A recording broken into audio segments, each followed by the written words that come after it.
Hello and welcome to the Returnal Spoilercast and review from GigaBoots. I am joined by the usual suspects, Bob Need More Cowbell Video Games.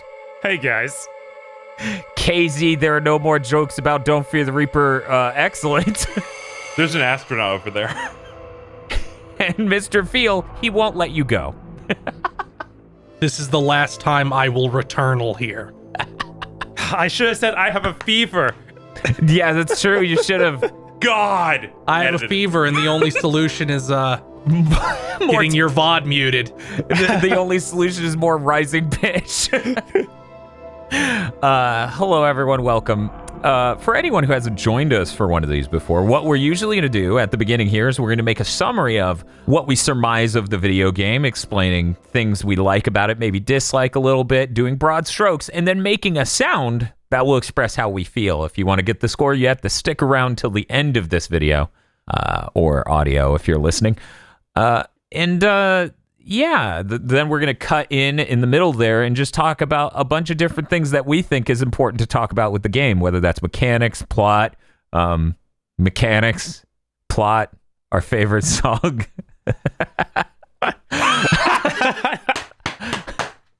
Whether or not there is their favorite song. Clearly not her mom's though. Anyways, we're gonna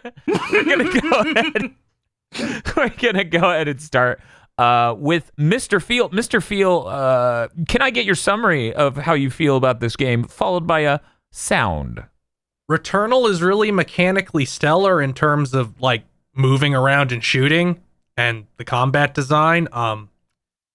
Most of the stuff surrounding that feels a little bit undercooked. I'm gonna give it a Okay, we now move on to Bob Video Games. Returnal has really good like gun combat and lots of cool visual effects. An incredibly bad plot. And there's other problems I have with roguelites. It's a little rough. I'm gonna give it a Okay, we'll now move to KZ. From a mechanics standpoint and general moment-to-moment gameplay, Returnal is actually really, really solid. The visuals are also great. The story is something I forgot about until we were about to start, and I was like, oh boy. And the roguelike stuff in this game hurt it and do not help it, and might be one of the worst roguelike type games I've played. I'm giving it a...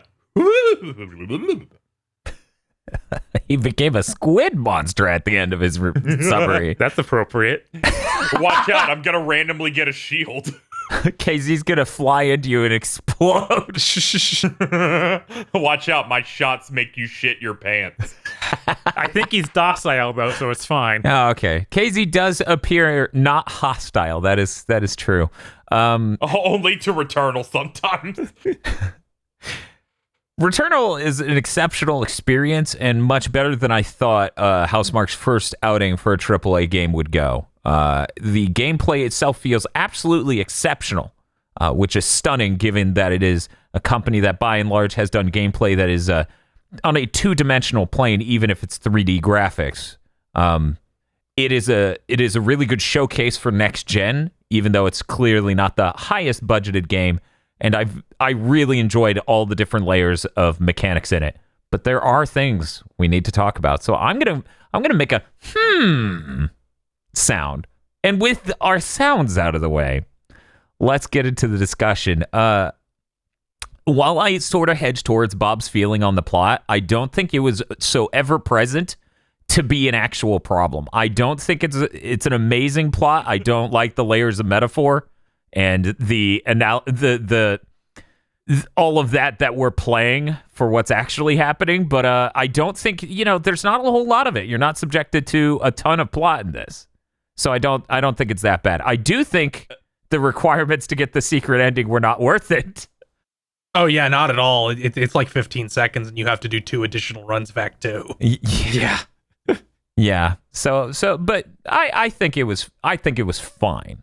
I expected it to be way worse. If we're being honest, when I started playing it, and we were like, okay, you're walking around the house, and there's medication everywhere, and there's like a rejection letter from the astronaut association, Astra. It's like, the plot of this game better not be dementia. I have to ask, why did they give it away so quickly? I don't know. Why did they immediately make you go, oh, this shit ain't real as soon as you see a rejection letter? I'm like, okay, you probably should have waited a while instead of almost immediately getting that. Yeah, it was kind of stunning how quickly they give up the ghost on that. Yeah, they don't let you think it's real for even like a 3 hours. Run. It's crazy. Like, you think that would at least be held up to the end of Act 1. Yeah, it's just like, no, none of this. There's no aliens. There's no actual sci-fi happening. Sorry. It's you have to stop returnaling to your trauma. Maybe I don't wanna. I need to stop returnaling to Taco Bell. They mess up my order every time. It feels just like this game with a malignant item. Everything there is purple. Exactly. Yep. Even the logo. You know what? I realized. Your town is just like Act 2, where they forgot that there should be things that aren't malignant in the game to make you like engage with the risk reward system, but instead it's all risk and maybe a reward you don't want to engage anymore. That's just every food place you go to. It's always purple. It feels or like give that. them 50 or give them 50 ether. It feels like that. I don't know. For either biome 1 or biome 4, I take a lot of risks, and then it just goes down a slope as I continue. By the time you hit biome 6, you really shouldn't take any risks because the enemies will give you enough malfunctions if you don't stay on top of it anyhow. Oh, well, yeah. You know, that's true. That's true, Dan. But if you have this thing called the thermogenic launcher, you just fire one clip at those enemies and then hide behind something, and it takes care of itself. The normal enemies in that level have been pretty easy to me, but it's the huge dudes that shoot the malfunction arrows. Yeah, one clip. That's messed up. That's messed up. Really, though, what I realized, I think on our first playthrough, but at very least, at latest on the multiple other playthroughs I did of Act 2, you can just run. You don't get enough from sticking around and fighting every enemy. So that's not true strength. I don't know. It helped me beat the game. I play Returnal the way I play Doom 2, where it's like, if it doesn't say 100% kills, I just played it wrong. Could you imagine each biome ends with the as it shows Celine's face and a kill count? Yeah, that's a free point. That's a free point for that game. Yeah, it plays a remix of Don't Fear the Reaper at the end of every stage. If next to your health there was like a Doom 2 version of Celine's face that changed expression, that would also raise the game a point. That would be pretty good. That would be pretty good, yeah. Yeah, I would sure like some sort of screen at the end of the level or when you die that told you what you got. Hey, Bob. Anything. Hey, Bob. Hey. There are no screens in this game. Did you notice? I noticed. There's no title screen. There's no ending screen. There doesn't even seem to be a screen I can look at to see how many of the glyphs I haven't found. I dug through every screen on the inside the ship, every screen in the database menu on my menu. Okay. I didn't see it anywhere. Okay, I thought one of those had it, but I could be wrong. Yeah. I see. So if you go to the xenoglyphs, I guess you're talking about, that have like all the words that you decode. Mm-hmm. And I noticed in some if you like hover over them, they'll tell me how many ciphers I have. There we go. Okay. So 18 of 20. Yep. 18 of 40. Yep. 18 of 45 as you scroll down. Yep. But it's only on the ones of the phrases you've found, and then it tells you how many of those you need for exactly. it. So it doesn't tell you which biome they are in or anything? Nope. No. Well, then screw it. It means nothing. Yeah, that's not true. You can scroll through it from top to bottom and guess. Cool. Based on how far down the list it is. This game definitely had all the features they wanted. Speaking of which, I don't know if I can trust that they even wanted those features or not, Phil. yeah, here, I don't know. Like, this game's so Spartan, it's hard to determine what is a missing feature out of design and what's a missing feature out of time. A reminder to the audience, this game was pushed back a month or maybe a little bit more at the last second, from March to April, like the end of April. We didn't even get to, up until the recording of this spoilercast, get to try a feature that reviewers got to try before it shipped, except for Feel. Feel, how does that feature work? Okay, so you enter a room and it'll say like warning, like notice, sensing another suit. Okay. And then you find like a hologram of a corpse, and it goes, okay, this person was killed by whatever. And if you hold the button, you get to see like a recreation of their death. Then it goes, do you want to scavenge them for 3 ether, which will give you something they had? Or do you want to avenge them, and it will spawn a fucking elite who will try to beat your ass, but if you kill them, you get 4 ether. So that seems like a neat networking feature, something we discovered during my almost successful single CC or 1cc run of the entire game. The crashes seem tied to the network code. Because I don't know if that's true, because I was playing at the same time you were in online and I didn't crash. But we had, I think, 4 different people in chat crash simultaneously. That's a lot of people for a really small sample size. That was I did nuts. find another bug last night and today that cost me a total of 3 runs. Luckily, they were all in biome 4, so I didn't really give a shit. But you know those rooms in the 4th biome where there's like a replicator and a bunch of pods that you can smash apart for like health and obolites? Mm-hmm. If you interact with the fabricator, the door closes and won't open, and it breaks all your collision, and you can't pick anything up and can walk through the replicator like it just isn't there. Were you using the standard outfit or one of the DLC outfits? I don't remember. I don't remember. Because I hear that some of those problems were tied to the DLC outfit. That's insane. How do you change outfits? It's a computer in the ship. Yeah. Wait, KZ, didn't you have the deluxe version? Yeah. Okay. Don't worry, they're not good. Also, they're a trap, apparently. Yeah, because apparently they'll break doors. I mean, I've had some of the worst technical experiences with the game with this one. I don't really need anything else with it. That's true. Given the fact that I finished this game, but I do not have a completed save at the moment. Yeah, if you want to explain all the things you had happen to you to the audience, because we didn't even talk about the total lockup. Okay, we've had a couple. We had a couple of glitches here and there. Stuff like you have to, when you scan an item.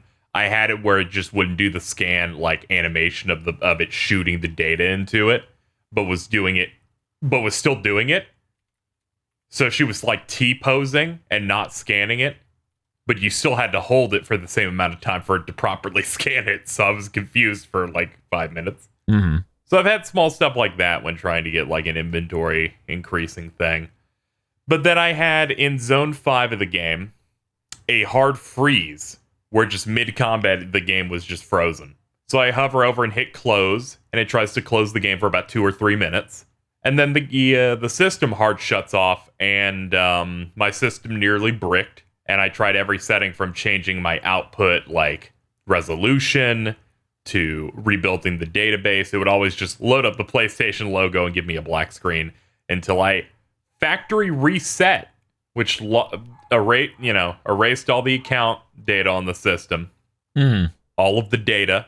So I had to re-download it, as well as every game I own that I had on there. Re-log in, re-get my licenses, because at first they wouldn't let me download it, saying I did not own the games that I bought.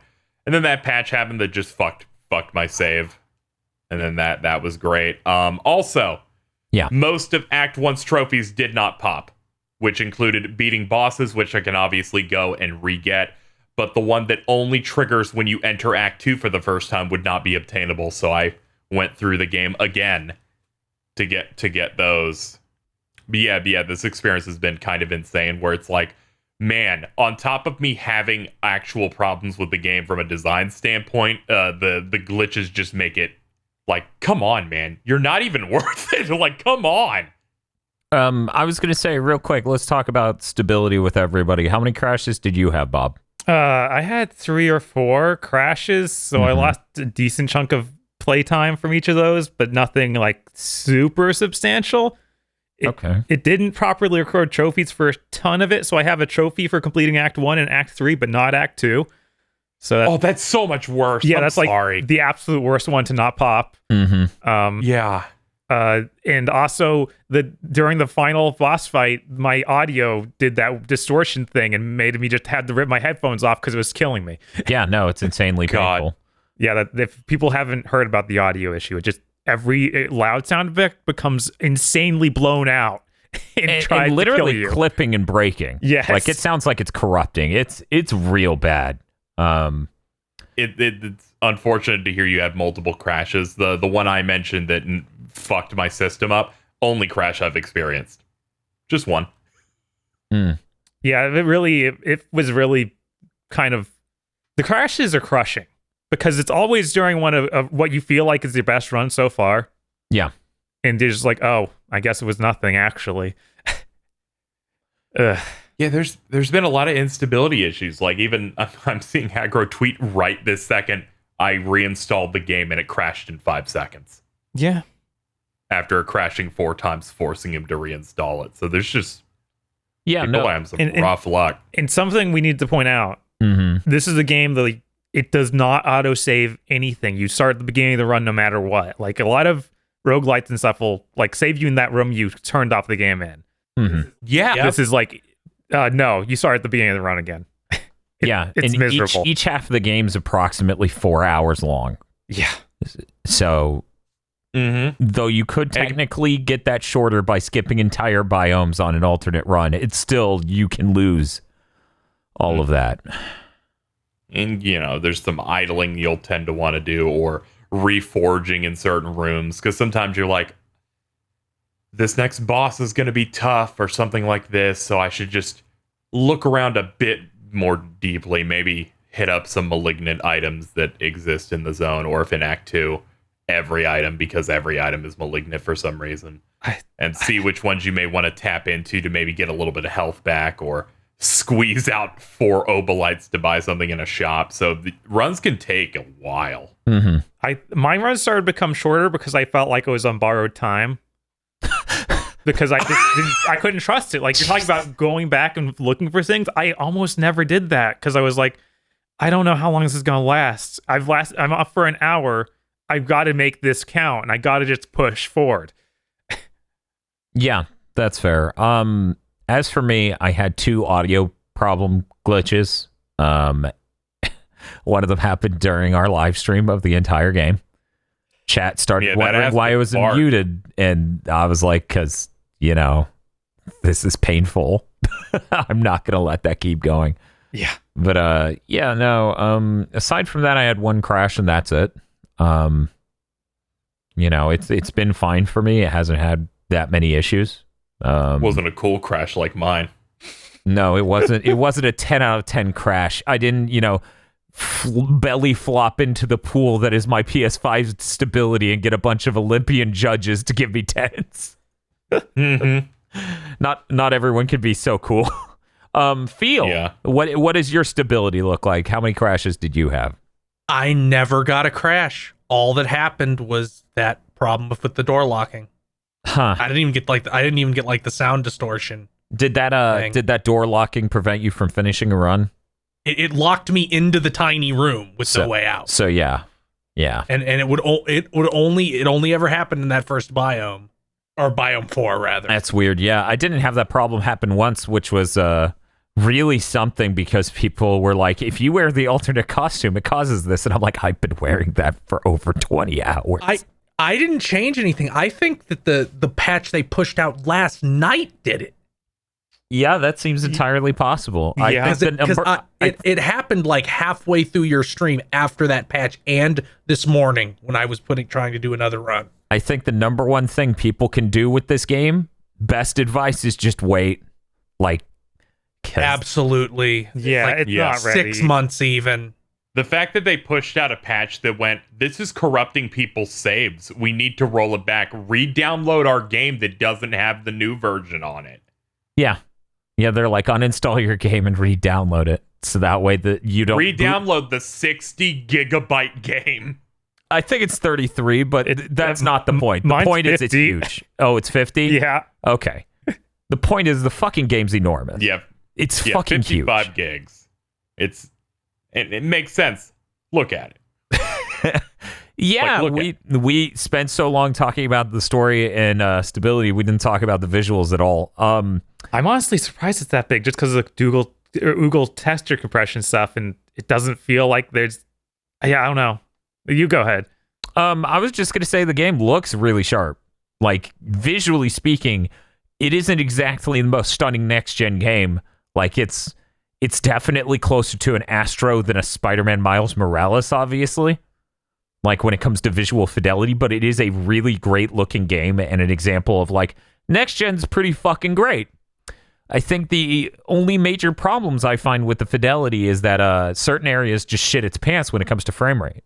I'm trying to remember, what was it, Biome 4 has a really high chance of just putting you in a bad spot. I had a Biome 5, the ice biome, also just spawned the right enemies, I guess, and the frame rate just totally tanked there. But aside from that, you know, the frame rate, by and large, I think the 1.3, whatever, 1.3.3 update made the frame rate overall better. I'm pretty sure the launch frame rate, the day one update, was worse when we played through it. But yeah, I think overall it's all right. It really is just a shame that it has those performance dips. I don't think anyone could look at this game and be like, it doesn't look good enough. You know, outside of the world where it's a $70 game. But, you know, I think $70 game makes sense for Sony's other games. I don't know that it makes the most sense for this. I think most people are fair pointing that out. Yeah, no. Yeah, I don't feel like that. Yeah. Like, maybe if there really was an Act 3.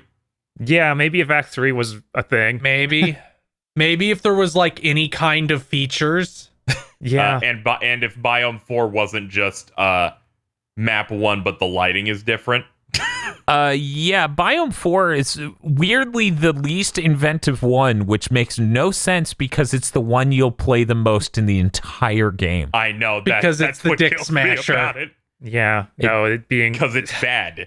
It's fucking weird. It's fucking weird that that's the one that's the most similar to any other biome. It's really unfortunate that is the one you spend the most time on, because it's like, it's a ball buster, and the choices that they made in design, because it's the most boring looking one. The first biome looks great. I love the lighting in that place, like the blues and just the nighttime vibe and the use of like mist and fog. Mm-hmm. And even like the things the parasites come out of that you like run into are like these black claws with like a purple like orb in them, and then you hit Biome 4 and it's lettuce.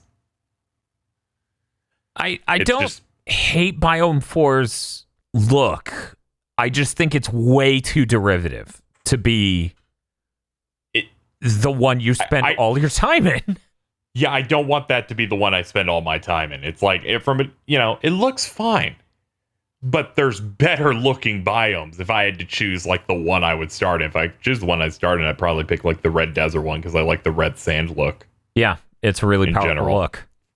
From like an aesthetic standpoint, and the whole teleporting around the mountain and stuff like that. But just this green one, I'm just like, Yeah, I'm not. I get it. It's like a jungle. I get you, but yeah, I'm not in love with it.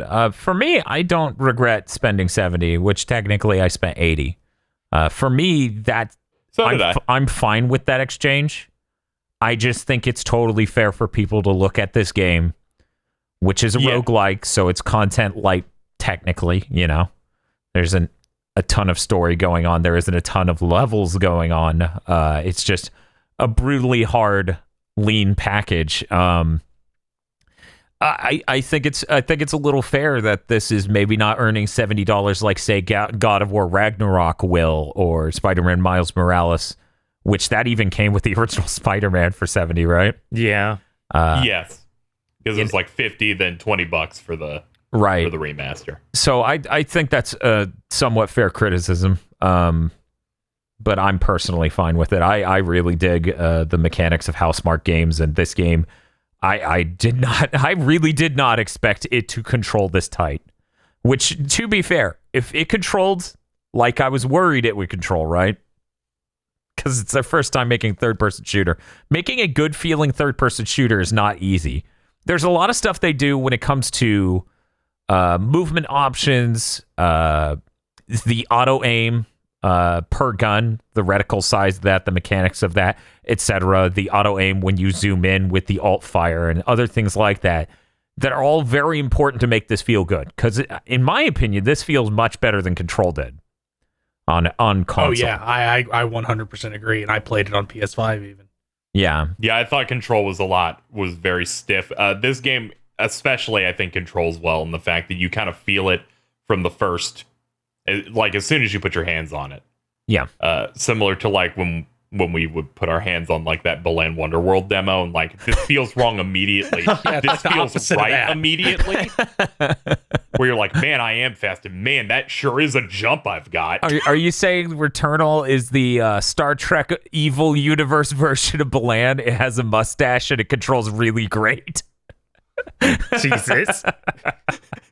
I like the evil version of Returnal. There's 5 buttons that do shoot. Oh. Meanwhile, this is like all of these triggers have extra functions if you pull them harder, and you could do all these things. R1 does nothing. Yeah. Yep. Yeah. Can I make R1 the grappling hook instead of it being the button I use to pick things? Oh. I wanted to pick up that item, but I am now grappling this way.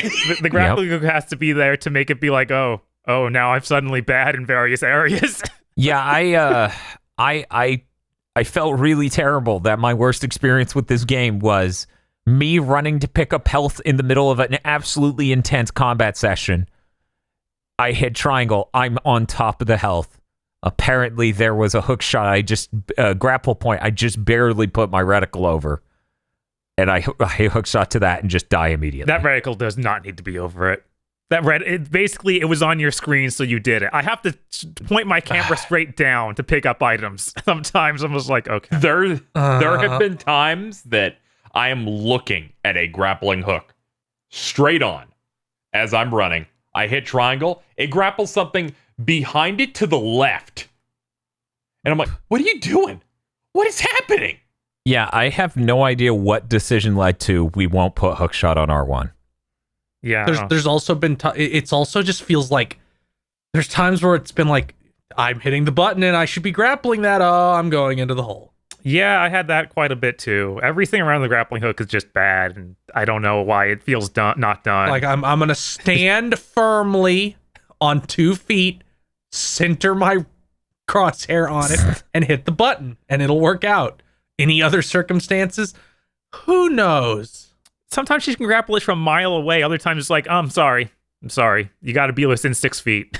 You didn't make it. Yeah, the 6 feet rule is in effect if you're about to take damage. Yeah. Even they don't seem, even like Housemarque doesn't seem to know how far the grappling hook goes, because there's multiple points where it would be like, okay, there's one of those tethers in the air that launch you, and then further is where you need to go. Like the tether's over a pit. Mm-hmm. But you can just latch on to the one after it.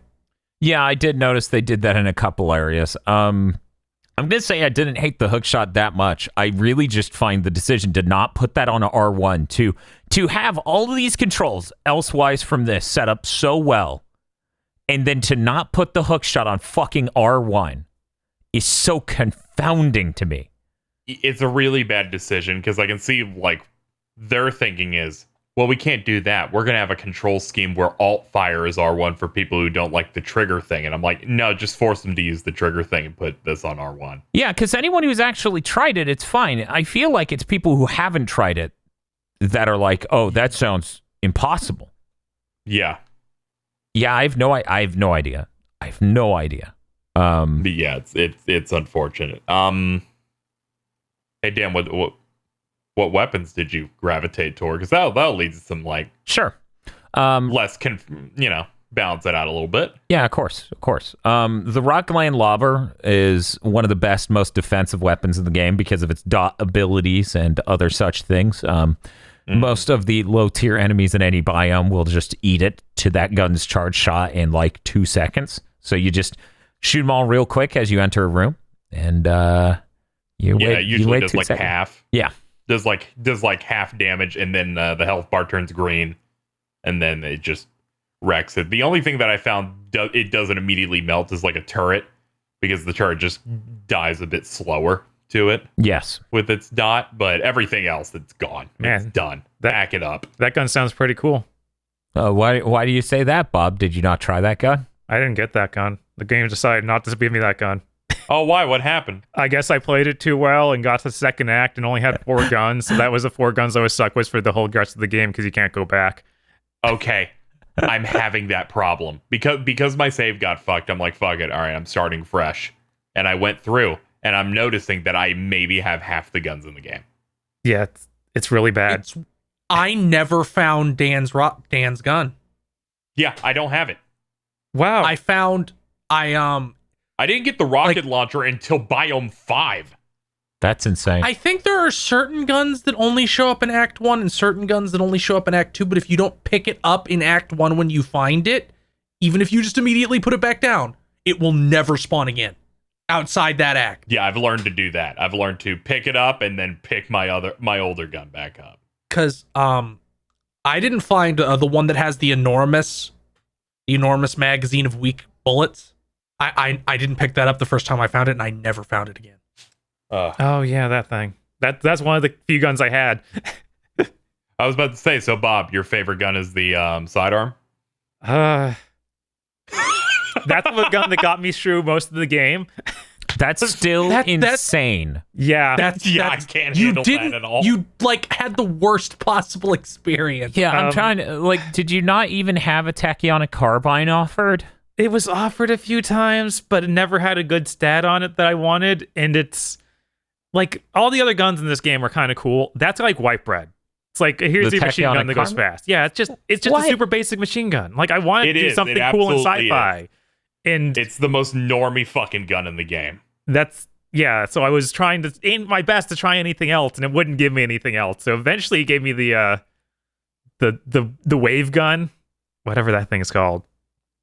You mean the Hollow Seeker? Yeah, the Hollow Seeker. Yeah, that's what I'm talking about. I never got the Hollow Seeker. And that gun's trash until it unlocks like 4 different perks, but those perks are insane. Like the portal gun. It's shooting out fucking horizontal waves like it's an 80s fucking video game. Yeah. There's some insane guns. I had 2 different kinds of machine guns in the pistol.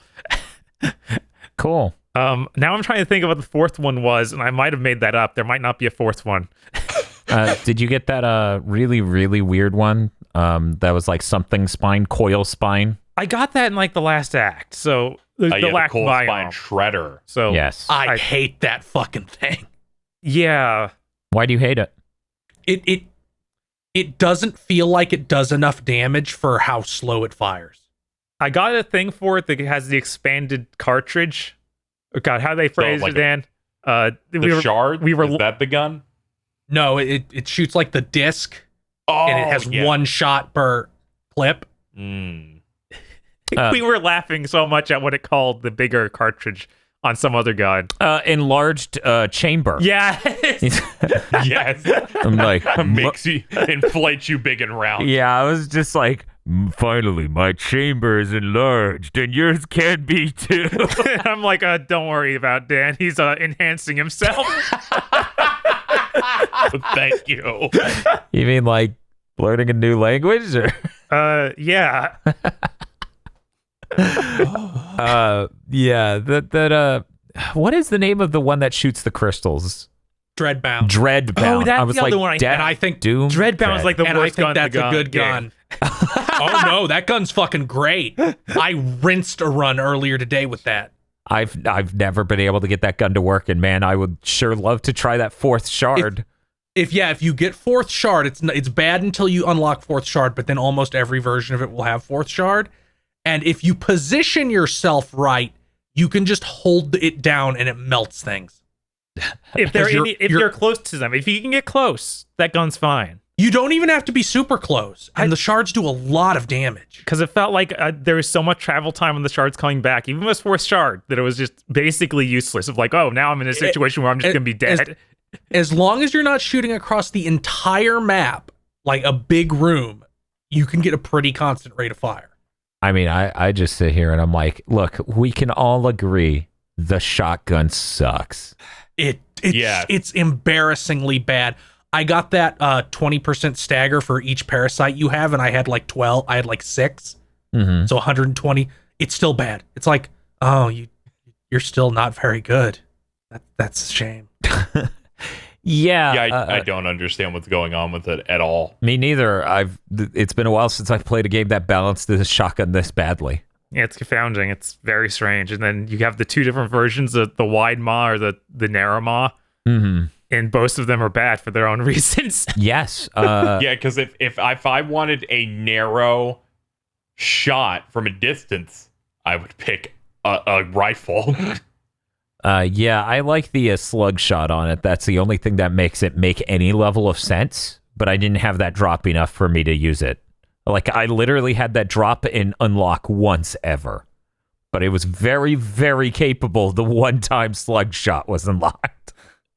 So, as a shotgun enthusiast, that's a shame. But yeah, my favorite weapons are the Tachyonic Carbine with a Rising Pitch 2, leech rounds if possible, Rock Gland Lobber for sure can be really good, and the rocket launcher can be fantastic. The rocket launcher can beat the most busted thing in the entire game. Yes, which is funny because if it doesn't have a lot of bonus damage and you get it early on in a run, it can't do much, and it takes too long for the projectiles to get to stuff. So I'm not a huge fan of it in the early game. But once you get to the end of either act and you get it can be good. It can. I've picked up ones in Biome 4 that carried me because it's like, okay, you have full auto. you have because one of the mods is full auto where you have 8 smaller rockets. Yeah. And then it goes, you have replicating hits, which means if you have replicating hits 2, that means each rocket will split into 2 homing rockets after it hits an enemy, which when I was streaming it, people were losing their mind because there'd be a swarm of robots in Biome 4 or 5, and I'd be like, yeah, I just shoot 2 of them in the homing rockets, take care of the rest of them. I don't even have to pay attention to them. And but I saw you do like half a clip into the Biome 5 Severed, and it dies immediately. Yeah, it's nasty, especially, and that was KZ. That wasn't the most optimal rocket launcher. The most optimal rocket launcher also has critical rocket, which means sometimes your rockets just explode twice, and it counts and it applies to the bonus rockets. Yeah, it's just you see 3 rockets hit him, Bob, and then you see the rest just spin around and orbit it like it's bits from Gundam. Yeah, so it's like he shot 8 rockets. That means that enemy is about to be hit by like 24. I hate that sometimes guns get things that, like, they'll have a bunch of things that really build them out and make them feel more cohesive, and then they get like one attribute that can ruin the whole deal. Like the handgun, it gets homing rocket, burst fire, and those 2 work together excellently. So you just basically becomes a mini rocket launcher. It's a lot of fun. And then you unlock charge shot. And now it's ruined. Yeah, now it's ruined. Now it takes forever to shoot each one. Yeah. And it's like, why is there not a way to be like, hey, I don't want this attribute ever again? Instead, it shows up on basically every pistol now. Sorry, roguelite. I feel like almost every gun has something like that. Like the rocket launcher even has mega rocket, which means you get 1. And it's huge and does a bunch of damage, but you get 1 and it's slow. Yeah, I read that attribute and I was like, I'm not even going to pick this thing up because it might turn the rest into this. I do the same thing. The carbine has high caliber, which I think sucks. Yeah, I was going to say that instead of being, oh, you hold the button and you get a lot of shots getting faster, the damage is better, but it goes slow, which means I'm never going to pick it.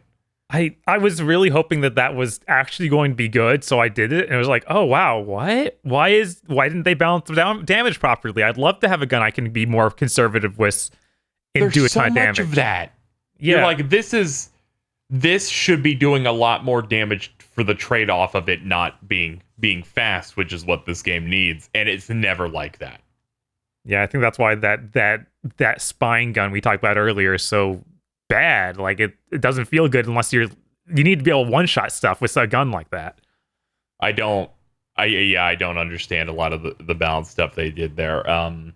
My favorite weapons ended up being the carbine, because they just designed that one to basically be one of the best guns in the game almost all the time, with very little interaction on your side. It's just shoot it normally. It's no problem. You get fucking rising pitch, you get leech rounds, and then you can kind of rinse a lot of the game that way, because you're recovering health so easily. It's very easy to deal with. But I like the Electropylon driver a lot. That's the one that shoots a bunch of pegs that have red electricity going around them. There's like two variants. One of them that shoots one pip at a time, and then you have to like link them together. Or the better one, which is you have two shots and it just shoots 5 at once. Yeah, watching you use that was really cool. I enjoyed watching you use that. Yeah, I thought it would be bad when I hit zone 2, because there's all the flying cube enemies. You shoot one, they're done. They don't know what to do. They just kind of fly around and explode. That's awesome. Yeah, that gun is really neat. So we've had gun talk. Let's talk alt fires. How many people here got the Doombringer? I got it. Me. I didn't. Okay. Have you seen it, Casey? No. I only reached the final biome once because my save was fucked after beating it once. Yeah. The Doombringer is an alt fire where you shoot out you do a charge shot that shoots a death orb that electrifies everything near it, and upon explosion does a shitload of damage. It's basically a BFG. It's explicitly the BFG. Yes. Thus Doom. Like it works exactly like it. That shit's incredible because it will roll on like low-level guns. So I've had handguns before in Act 4 or Biome 4 that are just, here's the Doombringer. Even Biome 1. It's nuts. So good. It is so fucking good. Speaking of which, there are a bunch of attributes in this game that you can unlock that there's just not enough content or reason for you to unlock them. You can go into the weapons screen under your like data logs or whatever and see the different tiers of traits you could roll based on what proficiency level you are, because that's what actually determines that for anyone who didn't know. Oh. It shows you the divisions of what proficiency level each one's at. So if you have a tachyonic carbine that's proficiency level 25 or higher, these final two traits are what can drop. There needs to be more content so I can do that. I feel like it doesn't help when I need proficiency level 25 to get a remote chance of getting that, and I'm only going to have that in the 6th biome. That's not enough time to grind that out. Right. Yeah, unless you really, really do well, and I'm talking like max adrenaline, rinsing through as many rooms, because that gives you a buff to proficiency, because the adrenaline system is you're shooting things, you're getting kills, it's increasing it and giving you various buffs up to 5 levels. You get hit, it resets. So the goal is to, you start a run, you get hit, and my brain goes, I should restart. It's over. I have to get my health back up. I need my health maxed out, because to get health upgrades, God, the system fucking ruins my brain. Yeah, it's real bad. That's really bad, man. That's not... They made so many systems that's like, I took a hit, that means all the health items that drop here won't give me the resin version of it, where it'll give me a health extension. So really, I'm leaving upgrades on the ground. I should stop now. I should start over. Oh my God. You could make a comeback from a hit. Like, Jesus Christ. Yeah, but I took 2 hits now, so now we have to do the recovery, and sometimes it's like, sometimes you'll get the only health upgrades you get are the minor ones. So the minor bear doesn't even fucking fill it. So you're still not at full health, and that could have been a resin. Man, You left it on the table there. So- And once you hit Act 2, where 90% of all pickups are purple, you really need every edge you can get. as someone who did high score runs and at one point had the Resogun #1 score in the world, as someone who did that for Resogun and Nex Machina, even my brain spiders there were not as powerful as yours here. This is intense. I had to just accept I was going to take damage until the game would drop me a gun. And then I'd get 4 or 5 rooms into the biome 4 and they wouldn't drop me a gun. And I'd be like, I guess I should just stop the run. Wow. Because it clearly doesn't want anything out of me. I mean, I had game, that happen so much. I treat the game like it's a fucking Resident Evil game and a survival horror until I get a gun. I'm hiding at every fucking moment, trying to get anything but the starting pistol, but I've never the frame of reference you two walk into this with is damaging. The frame of reference I go in is this game's wasting my time. Jesus Christ. And I need to go ahead and restart now because they've dealt me the bad hand here. Okay. But yeah, what are your favorite alt fires? We didn't actually go into that. We just gushed about the Doombringer and moved on. I feel like the Tesla's a really fucking strong one. Just because it hits instantly within a specific range. It can continue to hit. Its damage output's pretty good. It's like a cone too, so it's really good for swarms. Yes, it's exceedingly good for swarm type enemies. I kind of feel like that so many of the alt fires are so bad, I just never bothered hitting that button if I had a certain Wow. Yeah, I kind of have that same feel. No, I'm going to hit that button anyway. Because it kept giving me proximity mine on every gun that was the good. Fucking worst one. It is. It's God, like, I hate that one. I also wish that there was something on the HUD that told me what it was. Just always. Instead of having It's multiple the lo- memorized. It's a different logo. Yeah, Memorize It's got it. the It's in the mode lower logos. left, I'm like, yeah. just write it. Please. I don't know these No. logos. Like the same thing it does with the consumables you get. It'll tell you what they are in the lower left, and then it disappears it. It's like, you should know the logo. Even though like 4 of the logos look almost identical. There's a skull with something around it. I don't remember which one's which. Yep.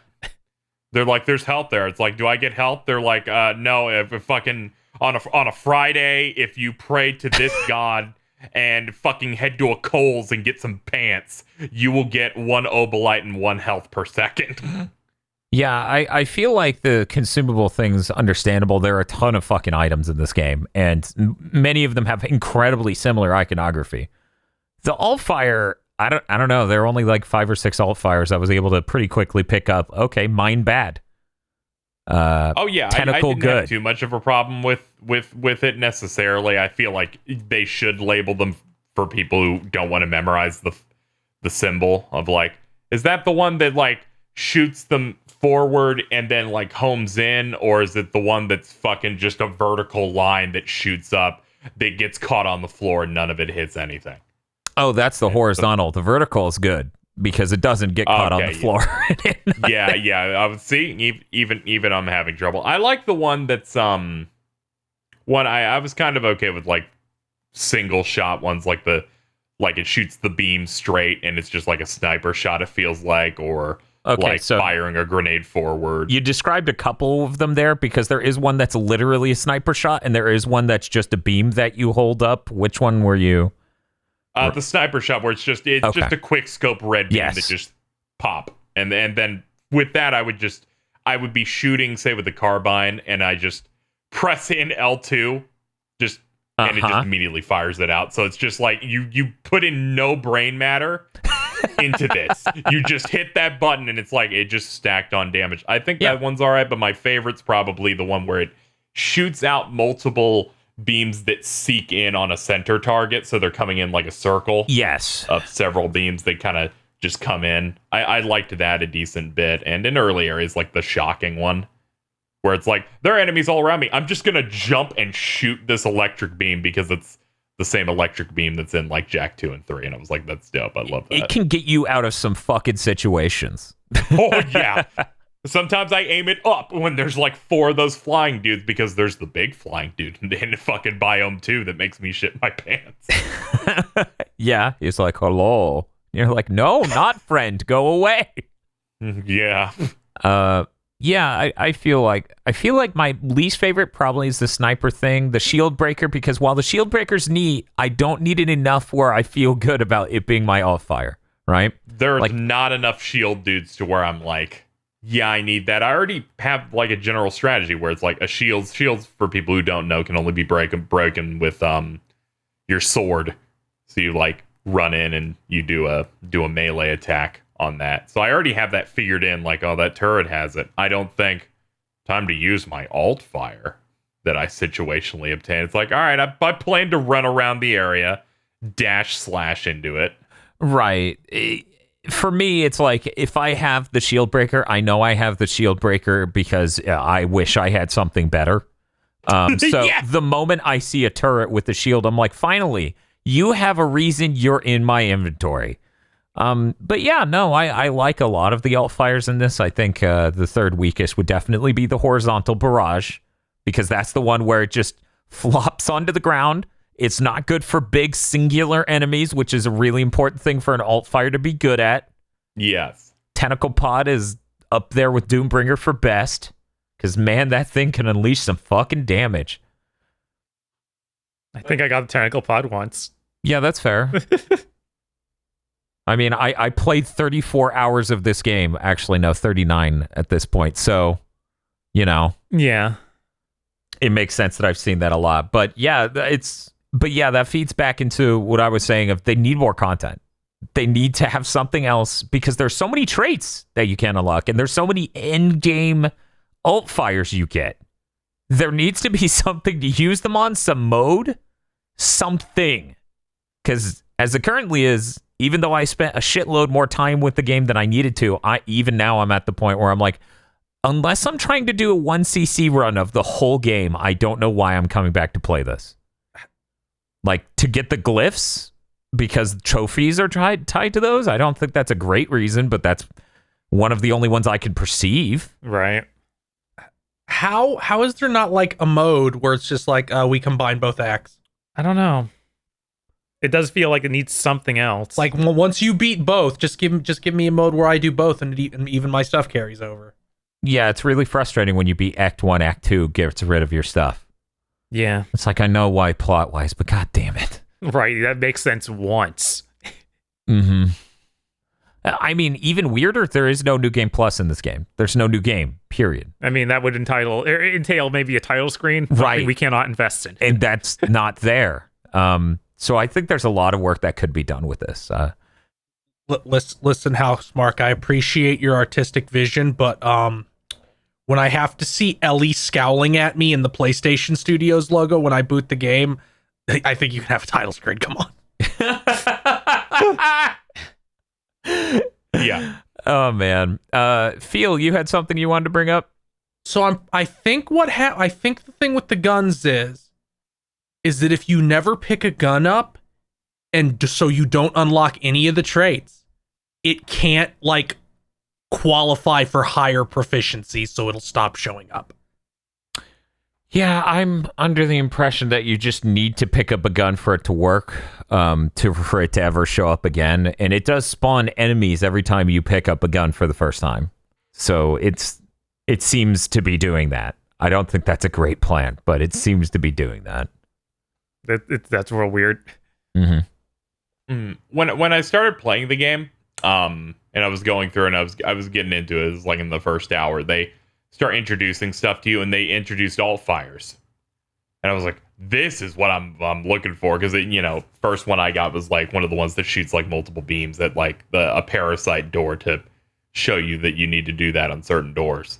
And I'm like, that's what I like. There's some neat variants to like your guns and how they're changing and stuff. So I was looking forward to that, because when you play a bunch of other roguelikes, like even like whether it's like Isaac or even Hades, where you'll pick up those hammers that fundamentally change how your weapon is going to perform, and it's like, I can't wait to see how different each weapon becomes. And that never happened. It was just like buffs and stuff where it's like, oh, rising pitch on the gun. And I feel like from a roguelike standpoint, this game is really, really reserved in a way that I was not expecting at all. Where I'm just like, there doesn't seem to be much variety here aside from it's the gun. This is what the gun will do. It will just do a better version of itself later if you've invested in traits. Well, that's not true. Sometimes it's really the worst version of itself, like we went over earlier. Yeah. So it's a binary thing of we have a good version, we have a bad version of our gun. That's it. Instead of here's a gun, here's a few different twists on how it can develop through the run, but also it doesn't really develop that through the run, because if you play the game enough, you just pick up the gun and it's that best version or that worst version, which I feel like the fun of a roguelike is playing it and having your tools develop as you go, and the guns don't really have that as they go. It's one of their permanent benefits. Once you get trait 2 of that thing you like, you could find it again. It's there. It's like, here we go. Yeah. I don't feel like there's a lot of... If I'm coming at it from that standpoint of a roguelike, I'm like, all right, I want to see what the story of my run is. And I feel like this game does not want to tell a story with my run at all. Well, yeah, I mean, there's not even a clear screen or anything that lets you know what your run's deal was. It's like, why did I feel like I was doing so well this round? I'd like to see like a summary of everything that led up to it. Of like, oh, these are the items you got, these are the buffs you have, these are the stats you ended on. When we were playing on stream, and I was having a rough time, but it was okay. I was coming off a devastating thing that happened, and I was tired. But you and me just couldn't find artifacts at all. And I was like going through Biome 4, I couldn't find anything. And I'm like, artifacts are the main item that's supposed to change up the run. And also those I think have a major problem of being very not interesting. It's just stuff of, okay, your regen's better. You get the small buff.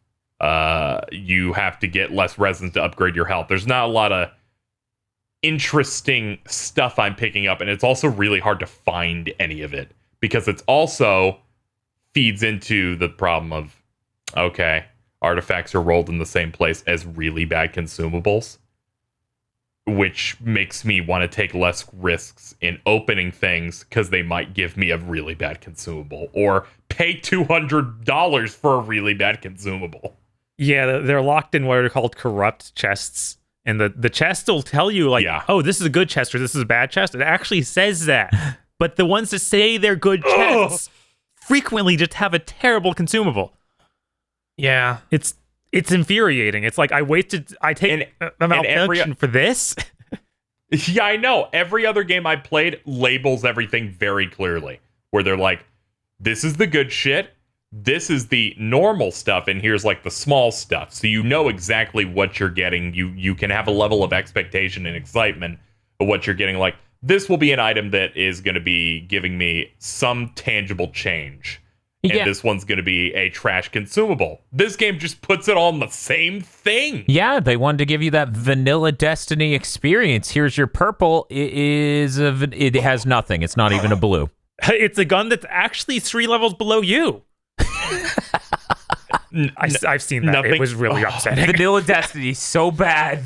But yeah, I know, and I don't need you comparing a roguelike that's $70 to Vanilla Destiny. There's a machine for people who haven't played this game. There's a machine at the start of every run. You go up to it and you pour ether, which is something that you find throughout the game. I'm going to talk about this fucking awful machine that feeds into this awful roguelike but cool game if it wasn't a roguelike, where you pick up ether as you play the game, and it's the roguelite element. It's the thing that keeps throughout. So you die, you still keep this ether currency. You can pour in 3 ether into a machine, and it will then give you a brand new item that will then appear in every run forever. Like it is added to that pool.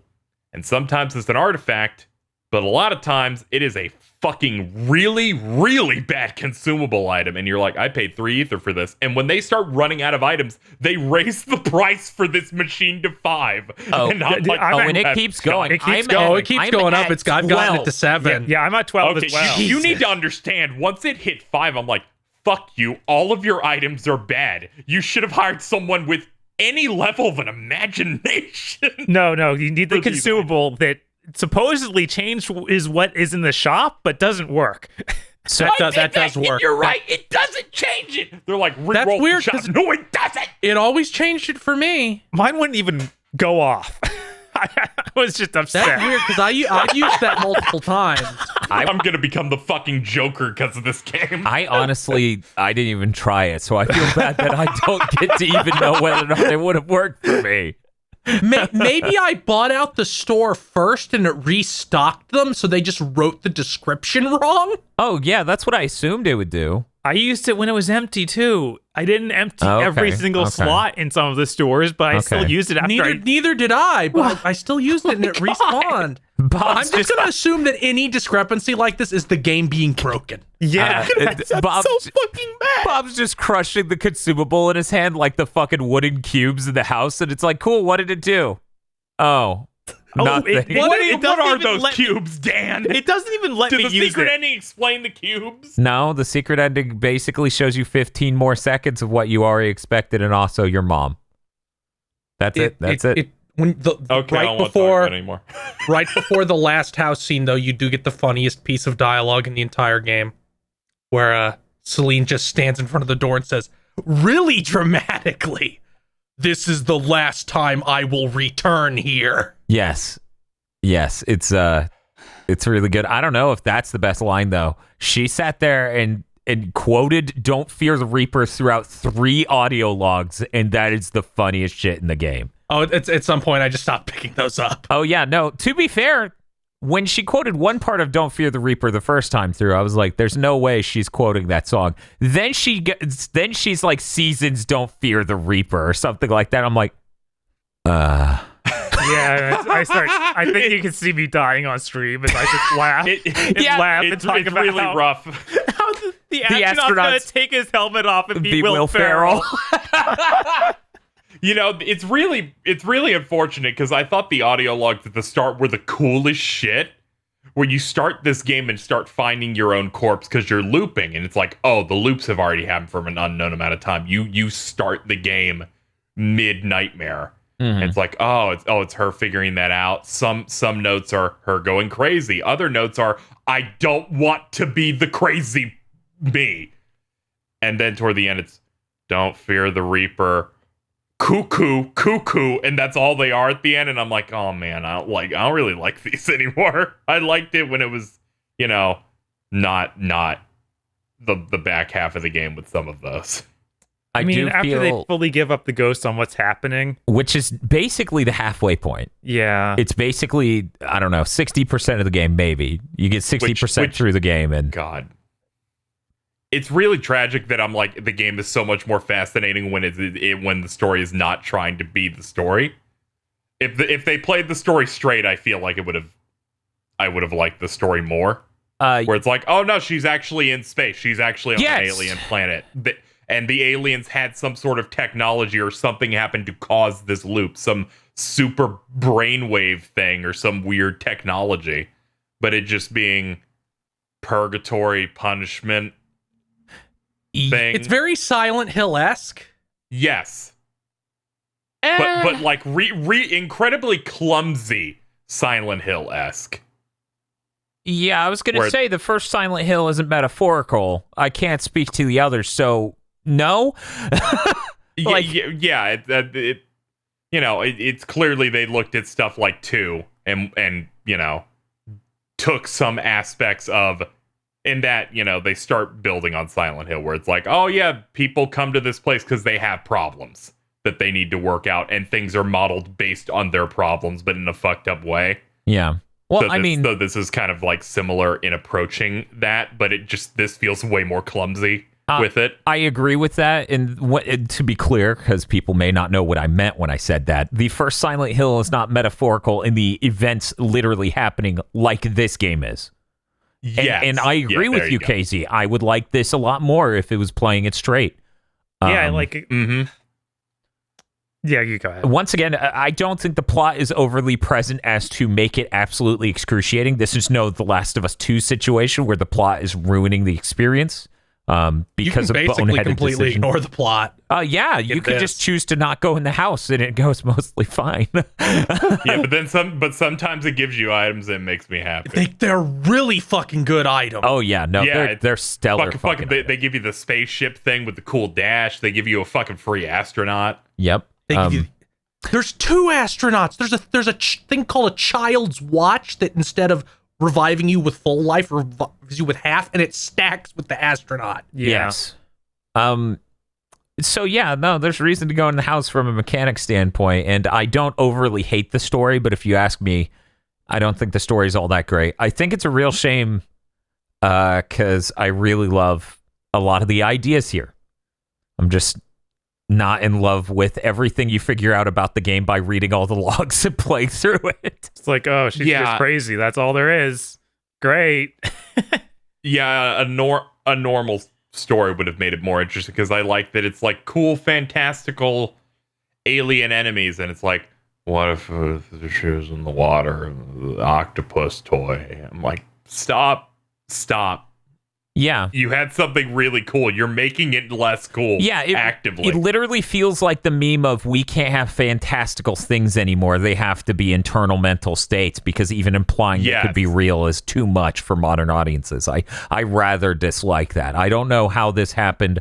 Bob, didn't we look it up and the main narrative writer on this is the same one from Control?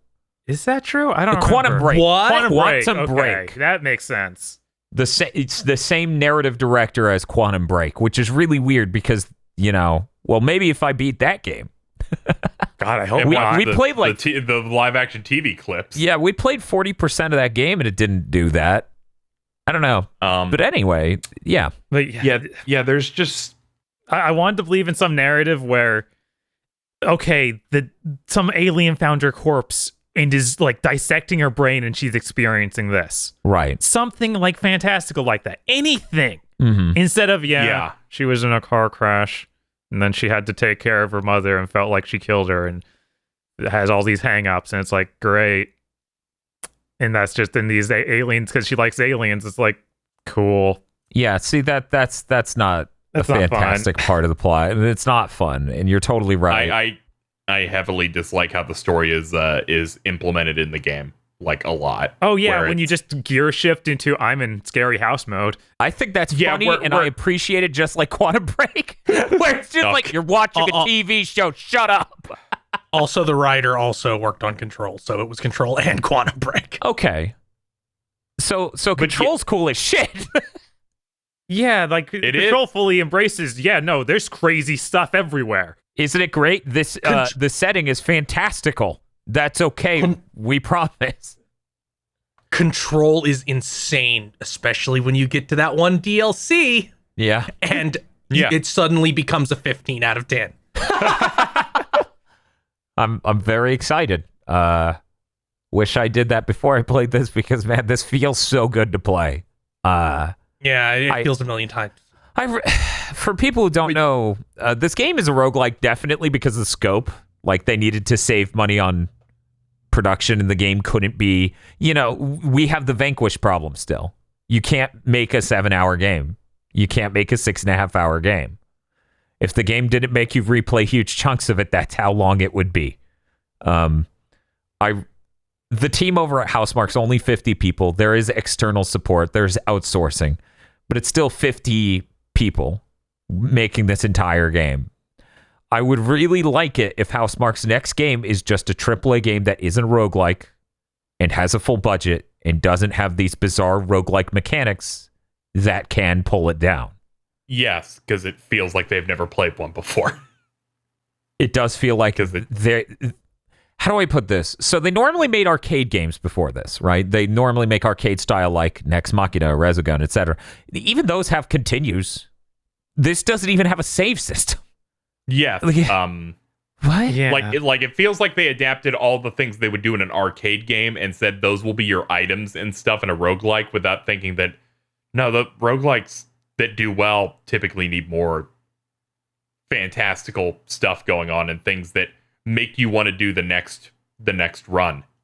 This doesn't really have a lot of that, where it's our runs aren't going to sound different aside from I used the gun that had this benefit. And you're like, I used the other gun. It had that buff. But to get back to what I was saying about the story and how it presents itself, I don't like because it just feels so tacked on in a way that really hurts it. And it just feels like something they were able to easily just make and like have another smaller team do. Where it's drop audio logs on these specific spots of progress on the map. Every time they progress, go to the story dimension in the house. Mm-hmm. So it being that, and then finding out that the story is actively like ruining the game's world for me, kind of just made it feel even worse because it doesn't feel like they're all in on it. It's just the presentation I didn't think was good. Like you. Especially coming off of something like Hades, where I feel like it's a bit more natural of you died, you live where everyone dies, so you can just hang out and talk, and the story can develop through there. Yes, whereas so it feels a bit more natural here, where it's like you've entered the sanctioned mid-run story house. Yes, and the thing is, like you just said, and we noted so many times during our death stream, it is oil and water. The story part does not mesh with the rest of it, which would be tolerable and fine if it weren't more like an acid and a base, and they both neutralize how cool the other is. And sometimes you just don't get it, because if you do bad enough and you can't progress, you're going hour stretches without getting any of it anyway. Yeah, so it just exactly. It's like, and if you're too good, you also miss it. Yeah, because they don't expect you to beat like. They don't expect you. Okay, you beat the second zone of either act. Clearly, you will die in the third one. What if you don't? Well, you just missed out on the house visit that was going to be there. You're like behind. Or if you transition to a new act, I don't know if that fucks up with anything. Where I don't know if there's specific ones that are only Act 1. Yep, there's ones that are specific to each act, and to even start the process of unlocking the true ending, you have to see them all. Well, if you beat Act 1 without getting all the ones in Act 1, you can get them in Act 2. We proved that through our 1cc run, where I made it through the first 5 biomes on a single life. When we went back to the house in in Biome 4 on Act 2, it did give us another Act 1 house. But the reverse isn't true. You can't see Act 2 houses from Act 1. So when the game goes, hey, if you want to learn more, stick your head in this machine and restart Act 1, I kept rerunning Act 1 trying to get the sunshine fragments to drop, and they wouldn't because I didn't see a house sequence in Act 2. This burned 7 hours. Because I was like, I assumed the drop rate's just insane on this because they're sickos. Mm-hmm. And then someone goes 100% drop rate. And then Field just that was during my stream. It's not 100%. I can confirm it's not 100%, but it's damn near. It's damn near. Yeah, I got all 3 on 1 run each. I scoured every room of multiple biomes, and it didn't drop every time. It dropped almost all of them every time. But anyway, the point is, the only reason I knew I missed one house sequence was because Phil referenced the final one, which is the record playing Don't Fear the Reaper. And I'm like, I beat the game. How the fuck did I not see that? Oh, right. When we beat Biome 5, we just rolled straight through 6 on a single run. Yeah. Which I feel is normal because Biome 5's way harder than 6. Yeah, no, it feels kind of expected. If you can beat 5, you could probably go through 6. I didn't, but I got like the few times later. Yeah. Like, it's not... Like, it was just because I had a real bad... Six can be pretty rough. Dire shit. Yeah, you need the exact kind of gun. But I agree with 2 and 3. Did anybody else look real close at Celine's PS5 games? No. During house sequences? No. They're all Housemarque games. Physical versions of Housemarque games. Oh, that's cool. That's good. That's neat. I do appreciate the last human being there in the cockpit of Helios. That's a really good reference. Yeah. They should have had the Santa skin. Just a Santa skin to last human. That would have been really good. Maybe on Christmas Day they'll change it. Ooh, maybe. Yeah, my winning run let me get through that final level like without like a death or anything. But I can't imagine doing with it because I had the carbine that had the leech round, so occasionally it just pops and you're just healing off shooting. And the really fast rising pitch too, and I had that belt that makes it so that if you pick up a resin, which is a health extension, you get a shield. And boy, does that completely change how you approach certain rooms and makes it a lot easier. Zone 5 amounted to me going, I have a shield, my health is maxed, I go into an arena, I get hit, we run to a healing item in the middle of the room and just pick it up to reapply the shield. Yes. So I'm always at max health, which means I'm probably at max adrenaline because they're not hitting my health, which means adrenaline does not go down. Yeah, the Resinous Shield is the single most important artifact aside from the one that heals you for doing damage. Yeah, it feels like there's a lot of stuff in here that I felt like does not help me build into a run with a level of consistency at all, except that thing. That thing is just... that thing is more absurd than like fucking... because another reference to Hades is fucking the thing that makes your dash deflect projectiles. Where it's like, I always want that thing. I'll always pick that. This, I'm like, I need this every run. It's the only way I feel real. The only thing that comes close is you only need 2 resins to upgrade your health instead of 3. That's also really good. Yeah, it's so weird. You almost don't want to get more items that are able to be picked up because that means you're less likely to get the couple good ones there are. God, yeah. If they gave me that belt on like a first playthrough, I would never try to discover more artifacts just so I always get it every run.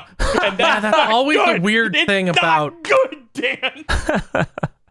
That's always a weird thing about these roguelites, like unlock more items. Most of them are really bad. I mean, and now your pool's ruined. To be fair, but on the thing you shove your ether into in order to unlock more items, some of the most broken shit in the world comes out of that once you get certain up there.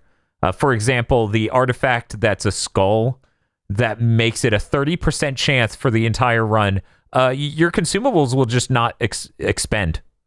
And it's like, that's 30 fucking percent. Jesus Christ. Like, that was one of my favorite artifacts to come out of it personally that I can remember. Yeah, I think mixed bag artifacts wouldn't have nearly as much of a problem if this game adopt other roguelike things of treasure rooms. Like, say, Binding of Isaac, every time you do a floor, there's a guaranteed room that will give you something. It will just give you their version of an artifact every time.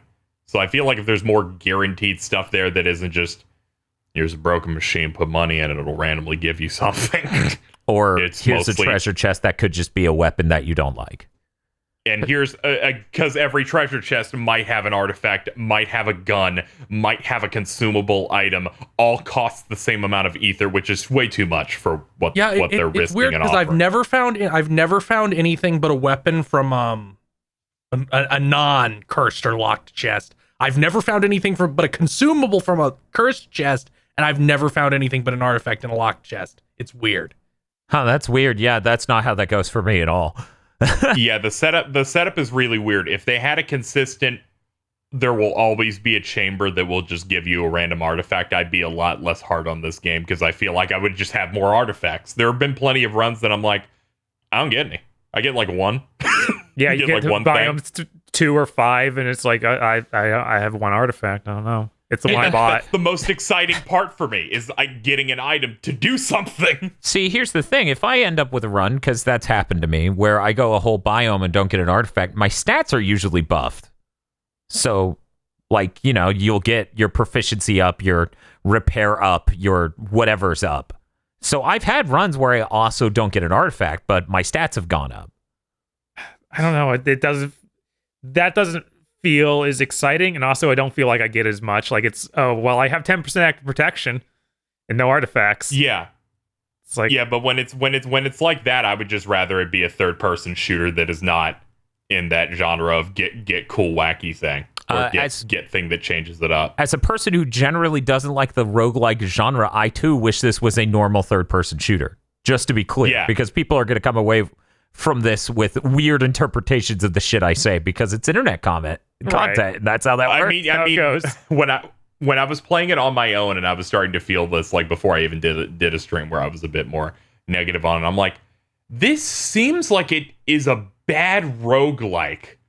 I think when we talk about it, Dan's gonna like it because it's a bad roguelike. Oh no, I don't like it because of that. I like it because the game feels exceptional to play. Yeah, but it's one of those things where it's just like, it's exceptional to play and everything, but it fails on that roguelike aspect, and that's not gonna really like fire off anything on your side where it's like, that's fine. I don't like these types of games very much. Oh no, I'm not hand-waving it. I just literally think this game is insane because most roguelikes, many of the roguelikes I've played, you know, as you're saying, they're roguelites. They have progression elements to them. The game will get easier from you playing it enough because you will get enough buffs that are long-term to make it easier. And this game, I feel like, really isn't that. This game really, its main things that unlock as you go are traits for guns, alt fires for guns, and like items and artifacts you can pick up, and traversal abilities, more importantly, so that way when you go back to older biomes, you can reach new areas and get more drops. Those are the major progression elements, and that's so Spartan compared to any other roguelike that I've played. This game really does just bust balls and not have a progression system to make it easier over time. And I think that is a problem because most people come into the roguelike genre expecting something more like that, some roguelite aspects to make it more tolerable. And like the mechanics of the roguelike itself, I feel like just aren't tuned correctly. So it just kind of feels like I'm wrestling the game while it's hard and while they're not really giving me any rope.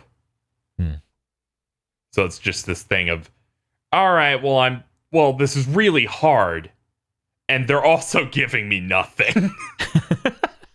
Yeah. See, I get that feeling a lot. The malignancy stuff, I just feel like I feel like you just look at it and it's like the distribution in Act 2 for it is so bad. It should feel like a thing you should risk it for, but it feels like they dominate that second half of the game to a degree where I'm like, it's basically everything. Yeah, I just risk it like every time. Like either it'll kill me and I'm in the beginning of Act 2.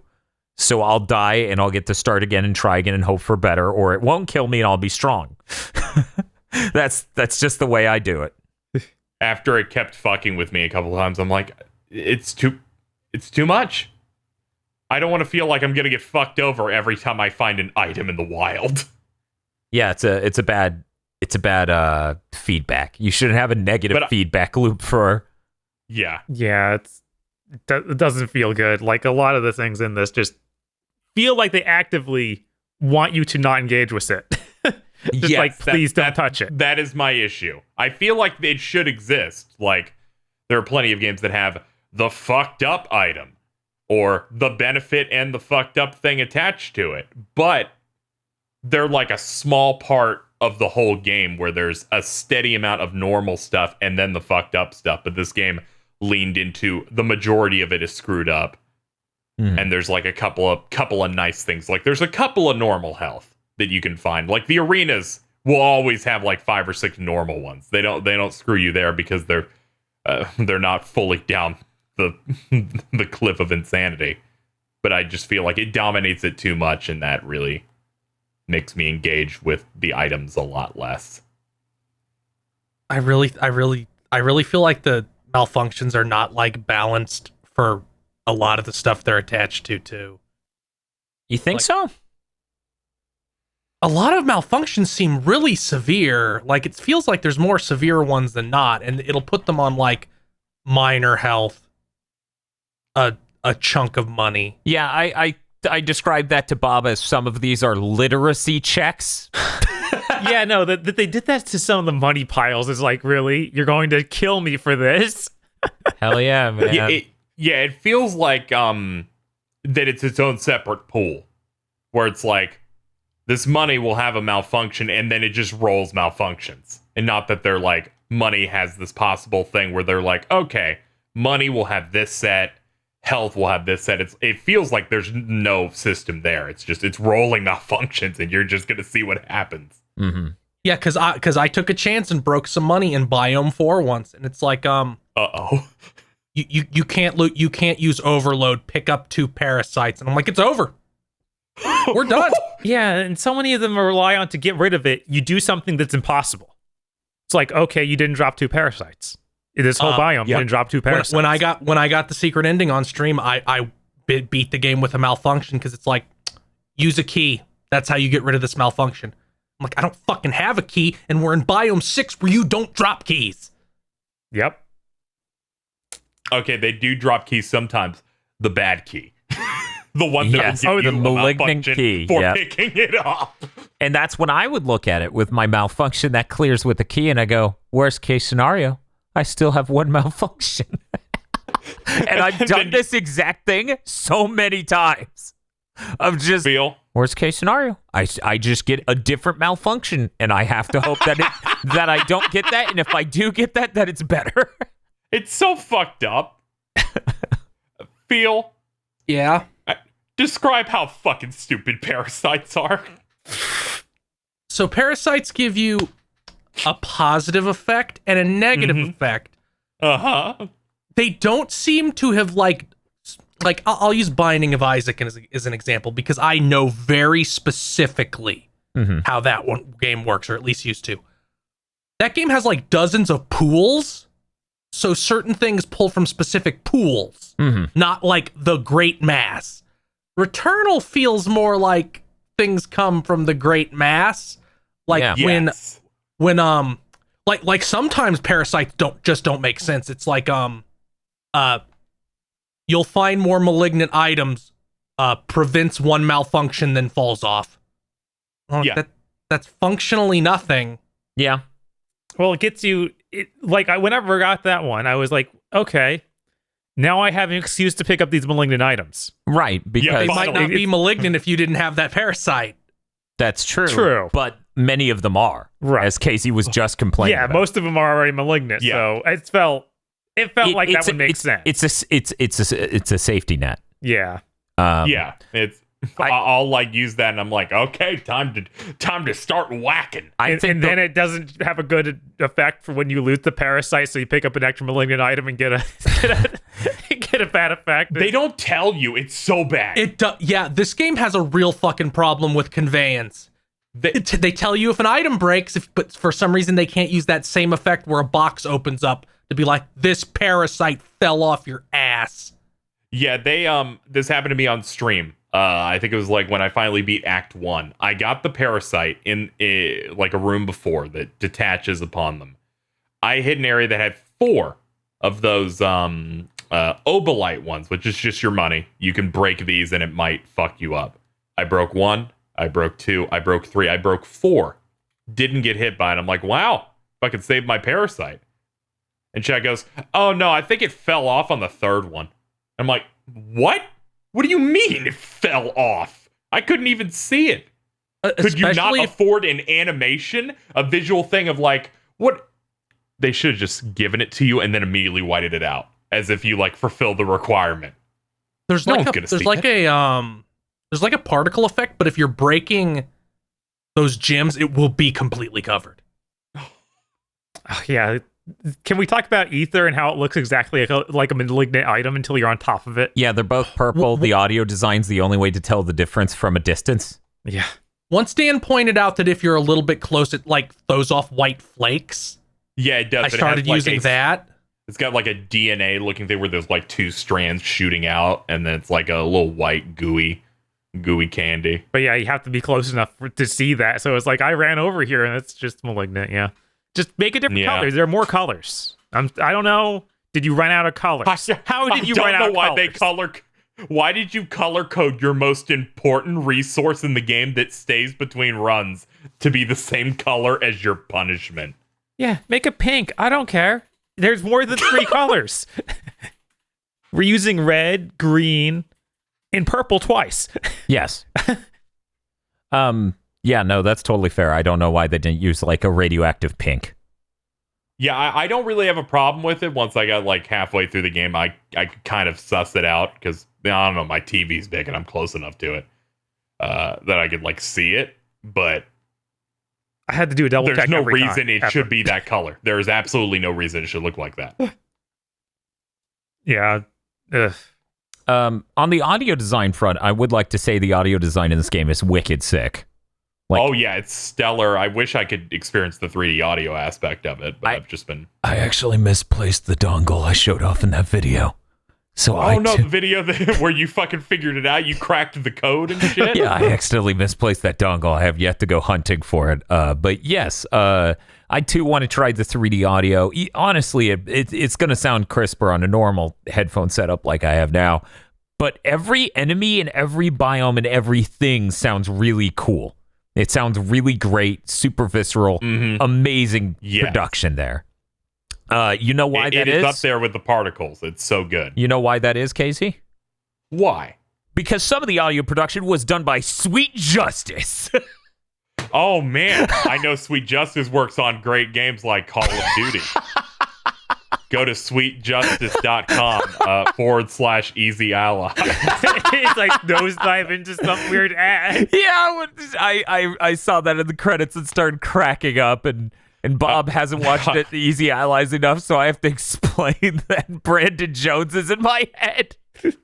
You don't understand that I at least have heard a Sweet Justice ad read every week for 80 weeks. Along with, I think, Keyleth, which is a lock-picking company, and Scorn, and Atmosphere Core Adventure by Ebb Software. The keyless thing is weird because I'm like, I'm in Florida. Can you help me? I know, that one's the most useless one they ever got. It's so funny. Jesus Christ. Also Hogue Law. Yes, that's true. Hogue Law. Now that we're done doing ad reads for a podcast we listen to,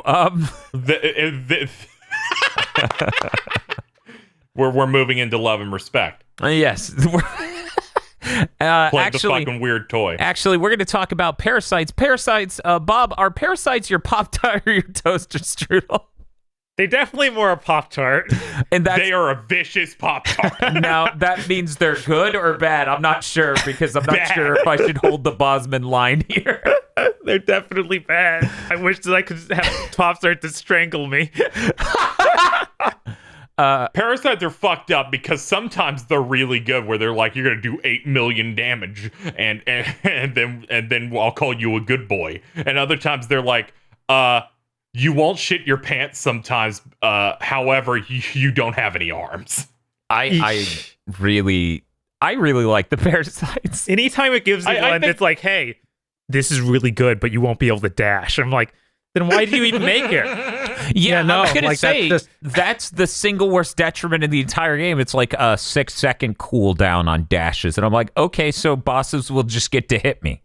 Yeah, you've literally made every encounter impossible to evade hits. I need people to understand, I do not dislike the idea of parasites or that type of gimmick where it's good thing and bad thing at the exact same time. I think that's great.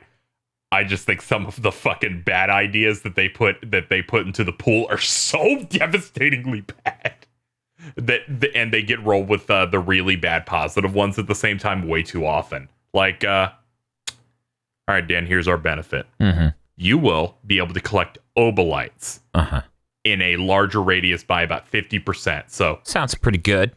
You will take damage every time you pick anything up. Yeah, that sounds nightmarishly terrible. Even guns. It's like you'll get more health from health pickups. Everything you pick up hurts you. It's like, so am I getting health from the pickup? Healing items do not hurt you. Okay. Because I picked that thing up. I got desperate trying to get to fucking Biome 3 once, where I'm like, I have the artifact that gives me like 40% of my health back if I grab a parasite, so I'll grab it. And then I died in Biome 3, but I made that progress. And then I picked up a gun and I'm like, ow. Yeah. But I had to pick it up or else it wouldn't be in the pool. See, I picked up one because it was like, you use damage, you take damage if you use a key. Because there's so few of those, like how many fucking times you use a key in playthrough. Then I found out the shield from the Resonant Shield artifact soaks that damage, so I literally have no flaw. Oh, God, yeah, it does. It absolutely does. Wow. Shields block any damage, even if you take damage from like falling down a pit. Taking damage reminds me of the weird malignant resins that you'll pick up that are like, okay, here's what we're gonna do. will either give you a pip toward increasing your health, or it'll hurt you. I like those. And I like those more than just the cursed shit. Yes, I will absolutely take that a bit more, though it did make me sad. And I'm like, God, it fucking reset my adrenaline. Because I fucking ate it and it hit me. Also visually identical to one that curses you. Yep. That's another great thing that the visually is the same. It's like, come on, use the spectrum of colors. No. I'm begging you. Make it come on, pink man. or something that's still purple adjacent. What? It's not the NES, man. You don't have a limit here. Okay. It's been about an hour and a half, a little bit longer. We need to start wrapping this up. Let's get to things we want to cover before we do our final reviews and scores. KZ? Bosses. They're sick as hell, but way too easy. Yeah. It's the Mega Man 2 USA problem. No, those should be easy because everything around them is rough. I know. That's the Mega Man 2 USA problem of this level's really hard. The boss is cake. That's a confusing feeling. I was just like, oh, thank God. I hit that final boss scared. Oh, yeah, me too. And then he's like, oh, what if I just fart and die? What if I just fart and die? It's like, I have healing shot and rising pitch too. And my alt fires the laser that stays on the enemy, so it just is trained on the orbs. The portal laser. Yeah. Like you hit it and it's just shooting a beam. It's just going. Zzz, and you just hold it for like 5 seconds. I was seeing consumables. Oh yeah, I was doing the alt fire. But my favorite boss I think is the third one in the third biome, Nemesis, because it's the coolest like setup of any of them. It does look very fancy. It does have that JRPG final boss energy to it. Yeah, it's very cool. Oh, yeah, because you beat phase 1, and then they split the arena up into separate cubes that you grapple to, and it teleports. And then it blows them all up in the third phase, and it's about you traveling to get into range with him while focusing on shooting him and dodging. And it just felt like the final boss of the game. The final boss, like... I don't know. There's something about like make the big glowing weak points appear feels so unfinal boss like to me. Yeah, like, it does feel shoot my big wobbling growths. Yeah, no, I thought that there would be another fight after that. Honestly, when the me too. monster showed up, 100%. I thought that FMV was going to end and we were going to fight him. Yeah. Nope. Ending. Yeah, that seems strange. I tend to not default to like, did they plan on making that and then they cut it? But in this case, it almost makes me feel like it just from the fact that Biome 5 has no boss. Oh, yeah. Thank God. Thank you for saying that, KZ. Because I thought I had heard somebody mention the Biome 5's boss at some point, like watching other streams. I'm like, did it just not give it to me for some insane reason? You were probably watching my stream where we had policy of not spoiling things that come later on. So my way of telling Bob that I thought, as a joke, I was saying, yeah, my favorite boss is Biome 5's. He just laughs. So I think you were watching that and you're like, wait, what? Okay, because so many people are like, this trophy didn't pop. This item doesn't work for me. Man, that would have been fucking hilarious if just skipped the whole boss. But yeah, no, Biome 5 not having a boss is super obviously like time constraint, budget constraint. Yeah. Yeah, it makes Act 2 feel extra weird. I really like all the bosses, like in a mechanically, so I wish there had been another one. Yes, I like the bosses mechanically as well. We need a boss rush mode where they're harder. Yeah. The music, their design, how different each one is, I think is really sick. Mm-hmm. And it was unfortunate. The Act 2 just feels like a weird run in general where, you do Act 1, you do 3 zones, 3 bosses. Boom. Act 2, you do a level that is just the daytime version of level 1 with a boss, and then you do the second zone. There is no boss, but instead they take you to the hub and go in 3 different directions, with one of them being a forced arena, which I guess is supposed to be the boss, because you will always do an arena in Biome 5. It's the only time and they require it in the entire game. Which, by the way, random. The roster of enemies in that is random and it's fucked up. It has consistently been the hardest thing on every Act 2 run for me. That one combat room. I did that stream in which I had the devastating loss, and I'm like, I'm done for the day. Was because the last wave was 4 severed at once. My winning run, 2. Just 2 it for does. that last I wave. don't know, KZ. To me, 2 and 4 are the same with my thermogenic launcher. God damn it. I watched him. He was. You hit that big enemy. He hit the big enemy in the final biome that like does all the bad shit, and it was rinsing him.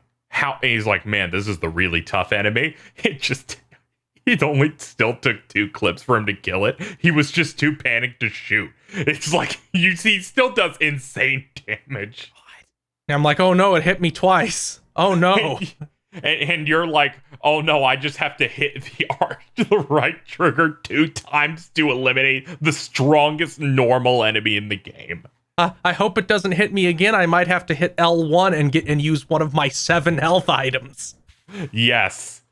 But yeah, it just feels really weird that like the second run effectively is 2 bosses, and then the middle part is just kind of a really hard gauntlet in a way, because it also had forces like the physical challenges on you, where the arena usually has a lot more lasers in a hallway. There's like a lot of laser hallway stuff. Yes. In those forced rooms too. I like biome 5 because it's structured completely differently from every other biome. Yes. Yeah. And like again, biome 4 feels really low effort when biome 5 is structured entirely differently, and biome 6 is that. Yeah. Biome 5 is my favorite biome. It feels different from the entire rest of the game. It feels like what the game would be if it wasn't a roguelike. It feels like we designed a level. Here's the central hub part of the level. Go on these loops. Yeah, a lot of other biomes, it has the central hub area, but it spawns at random. Yeah, the biome, what is it, 3 will always have this front doorstep with the bridge across, but the rest of it is so different. Yeah, sometimes it'll really make itself into a level that makes no sense. Like, there's 3 teleporters right here next to each other. There's none in this other half of the level. I'm like, okay. That's kind of insane for me to travel 3 whole fucking miles between teleporters. Yeah, biome 3 is actually pretty bad about that specific thing you just said. Yeah, I think that was where I had the most problems with that. I feel like 2 even spawned like that once. Mm-hmm. Yeah. I wish biome 4 was like 5. I think that would have been neat, where you start the run, you go through like 2 rooms, and then you're in that hub, and then you do that, and then it ends with a boss, and then you go into biome 5, and then it goes through there. But just 4 is just really weird, because you do like 30% of a level, then you hit a hub that says go into 2 directions to collect keys to do the boss. So yeah, a lot of stuff just. The second act really feels like this unpolished, like throw everything we can, figure things out type of thing, where the first 3, Act 1 just feels really tight and really solid, as someone who went back and did it again last night. Yes, but my 2 favorite biomes are 5 and 6. I think they change up the gameplay really and stuff. Yeah, it is. Biome 4 really drags down Act 2. Yeah, it really does. I'm like, this is the worst zone of all of them. I don't like a lot of the enemies in it, and it's a shame because that boss is incredible. And that's the biome you have to play the absolute most in the game, right? And that's super frustrating. That's the number one problem. The number one problem is that that is the biome you will spend most of your time in. It is such a close repeat to the first biome. Yeah, the ice one's cool. I kind of wish it had more of that wall shit. Because sometimes at the start of Biome 5, they just put an ice wall at the start and you get to like shoot it to shatter it open. Oh yeah, that happened like once to me. Yeah. I wish there was more stuff like that, because I think that's really cool. Especially if there was like, you do stuff with the map where they kind of lace that in different spots to like have, oh, do I break through this or fight the enemies that are next to me? Or there could be some strategic stuff in there. Because sometimes you'll find yourself in rooms that just have a bunch of caged enemies in them, and then they open up, and then they come out, and you start shooting them. I don't know if anyone else got that room or not. Oh yeah, I think I got that. Where you just get into an enemy prison where there's like cages everywhere, the ones that usually are opened by shooting a button. Mm-hmm. Yeah. But I got a couple of those. Yeah, I saw that a couple times. Get more variant stuff in there, because I feel like some of the variant rooms are very few and far between. Stuff like Zone 4, where a bunch of pillars are falling in quicksand, one enemy spawns, and there's collectibles on the things that are falling. You got to go pick them up. Yeah, a bunch of different biomes do something like that, and I think that's a really neat trick. Yeah, or the floor is separating and going to the wall. And half is money, and the lasers turn on and never turn off. Yes. Oh, I don't think I got that. Yeah, one. there's a ramp through the middle, and then there are two floor sides. The left side has ether, the right side has money. Cascades of lasers will slowly turn on and block you off from those collectibles. So you need to make a decision out of the gate and quickly as to which one you're getting. I think those are cool. I didn't realize those things were Easters on the ether side for like most of my playtime. You thought they were malignant. You thought it was just a massive curse? Yeah, I thought it was just a massive cursed items. I was like, why would I go over there? Why would I do that? Why would they tempt me with things I need to look at, and specifically because I was like, maybe they're parasites. I don't know. They was the same color too. the fucking four pillars that are receding back into the wall, so you got to like quickly activate it and immediately run to each thing. Bob, you're giving me a stroke because I just realized everything is purple. It's hard to tell, but on the mini map they'll mark everything as a blue triangle. Yep. So when you're going back to the map, like, well, it's this blue triangle. It's shit. That's what it is. I wish that they had more icons for that map. Oh man, there's a health thing over here. Bad health. There should be a different icon for so passageways you open with a power blade versus a locked door. Yeah. Like, that's insane. Yeah. No, there's so many things like that. It's like I don't know why you couldn't get a GUI for this. It seems crazy. It's so reserved with everything from color palettes to icon usage to letting you track how many sigils you picked up. There's a lot of stuff like that just feels like they should be more detailed so that I don't go over to the health thing that I passed up earlier because it was malignant, but I see it as a green thing now. My brain forgot because each biome could be an hour long. Oh, you left 3 chests in that room. Oh, they're all cursed. You could have just, had purple chests on the map. No. It's okay. They're all 3 consumables instead of 3 interesting artifacts or something. It's neat how the map will update to show you something that's locked, but only if you get close enough to it.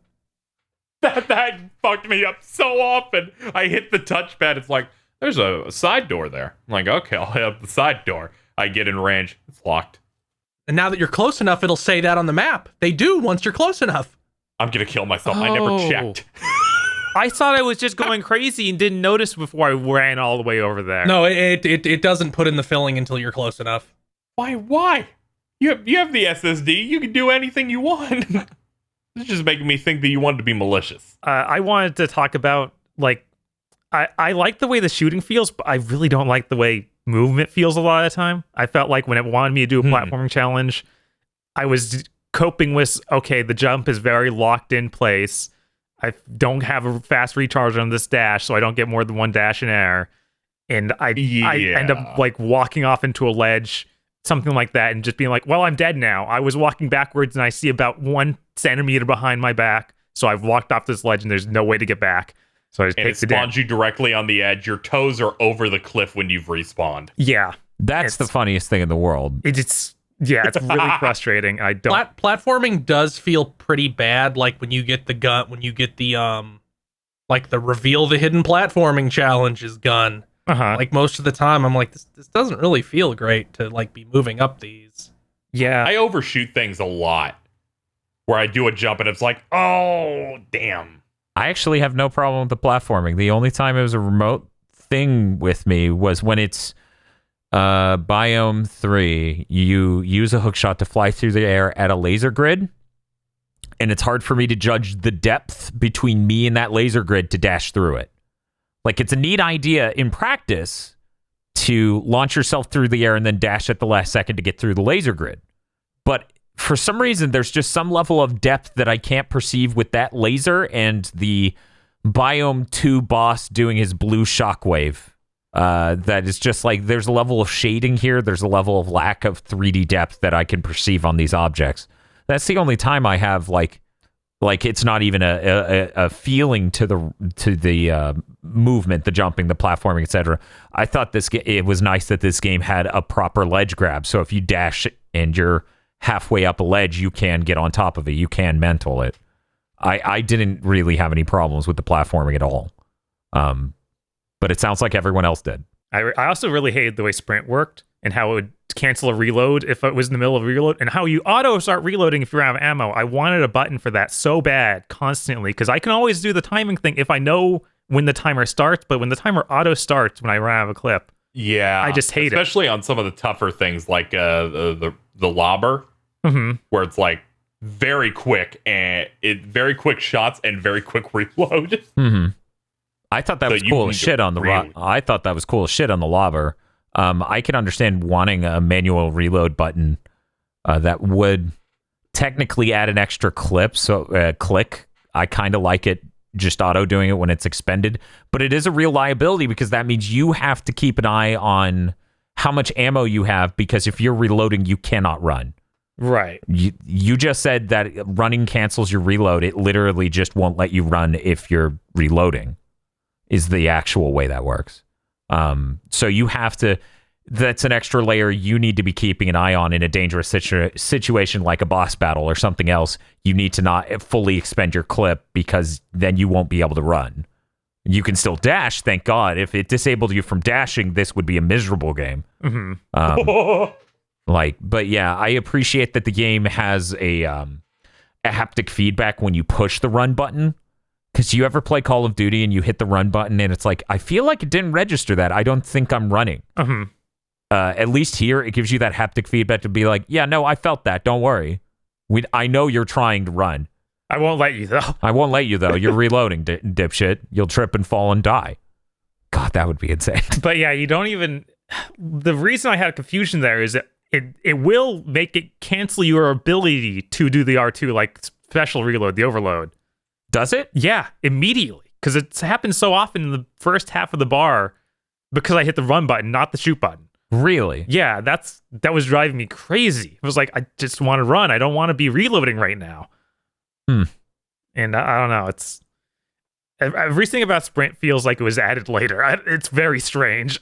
I'm not sure if things are actually designed around that. It would be hard for me to know whether or not they were. You know, because obviously the dash is a mechanic. The dash is the thing that can help you cover ground. That is, right.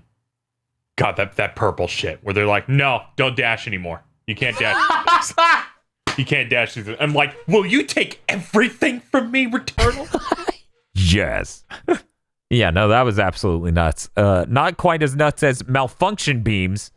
God, I hate those so That much. was insane. I dodged that for 90% of that map, and when it finally hit me, I went, you motherfuckers gotta go to jail. I was really glad those things couldn't go through walls. Oh, yeah, absolutely. Yeah. I thought they would. I honestly thought they would, because they were that cheap. Because they're that nightmarish. Yeah. They just will hunt you to the ends of the earth. Slowly. Imagine if they went at a normal speed. Ugh. Yeah, no, that would be terrible. The malfunction thing, but it's like the cluster shots the tree enemy does in the first level. And somehow I got stuck being chased by one malfunction shot. And yes. They never time out. No. They have to hit something. They'll chase you to the ends of the earth. And it wasn't very threatening because it was in a giant arena room that was now empty. So I was just slowly walking in a big circle. I'm like, do you ever fuck off? And I'm like, no, I guess I have to trick you into hitting something. For a second, I'm like, I should try to escort this bullet to the end of the game. That seemed like it and was then probably get the boss hit by it. Then they'll have a malfunction. He gets another health bar. Oh no. Last thing I'm going to note, the health bar pip system on bosses is weird. It should be 2 pips, and when you deplete a life bar, it should remove 1. So the final bar should have no pips and a health bar. Right. I don't think there's ever been a video game that got that wrong. Yeah, I know. My brain's just like, oh, it's 3 phases. Okay. My Kingdom Hearts health bar brain's really going off right now, where it's like, no, this is 4. Also, why are you still invincible? you've already started moving again. What? Yeah, it was Damn weird it. that they did that because you always want to time it with when they start attacking, not when the health bar shows up. Yeah, they shouldn't be attacking. But okay, I think it's time for us to finally wrap up this enormous spoiler cast, probably the longest we've ever done. Yeah, Jesus. Are you sure? Kingdom Hearts 3 had 2 podcasts. That's cheating. Most of that is you two exclusively. I'm trying to think. Everyone good? I can end this. Okay. I'm good. Okay. We'll start with Bob.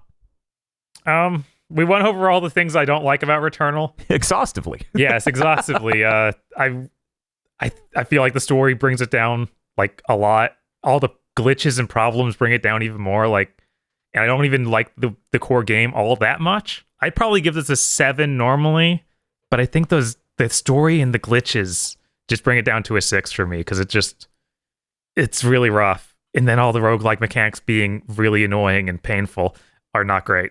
Okay, so that was a 6. A 6. Okay, give me 1 second. Okay, next we'll go to Mr. Feel. I hear people had a lot of problems with this game, but I ultimately didn't encounter very many. So I can't really take other people's experiences into account. I think the shooting in this feels great, and it feels so good that even after doing everything, I still kind of want to load it up and do some runs, but I'll probably give it a couple months until the game can be done. Mm-hmm. I'm gonna give this an 8. I enjoyed it quite a lot. Okay. I forgot to add in. I'm trading it in tomorrow for Resident Evil. I don't want to touch this game for a very long time. KZ. I think the core shooting, dashing, and stuff is fairly solid. I like some of the guns a decent bit, especially like some of the specialty stuff like the electro stuff. The story actively hurt that game's world. Felt like it was ham-fisted in an unfortunate way. It feels like this developer does not fundamentally understand roguelikes almost at all. The way they handled the pulls was really rough. Some of it just feels really rushed, and the technical problems they gave me were so gargantuanly bad that I had to that it almost killed my console. I'm gonna give it a 4. I'll just give it a 4. It probably sits like a 6 on me, but those technical problems just really, really ruined me. Okay. Also, my save's gone. Never mind. Are you 3, sure? I Are you forgot. sure? Because that happened to me and it wasn't. Like, I it's played it gone. a bunch with that. Okay. It's gone, dude. It's a 3. I'm sorry. I forgot. Okay. I gotta go. Yeah, Returnal has problems. We've talked about them exhaustively. This game lights me up like a fucking bonfire in a way most video games don't. Mechanically, I love the shit out of how it feels. I enjoy every aspect of it. I thought, honestly, this is one of my favorite third-person shooters. I would love them to make a normal fucking game around it instead of a roguelike. Even still, despite all of that and the story not being stellar, I still really, really enjoyed this game. I hope they patch it up. I hope it gets much better in the future. I'm still giving this thing a fucking 9. I fucking love this game. It's between this, I think, and Ratchet and Clank to see what my game of the year is. I don't think it's very likely at all that any other game's going to come near these two.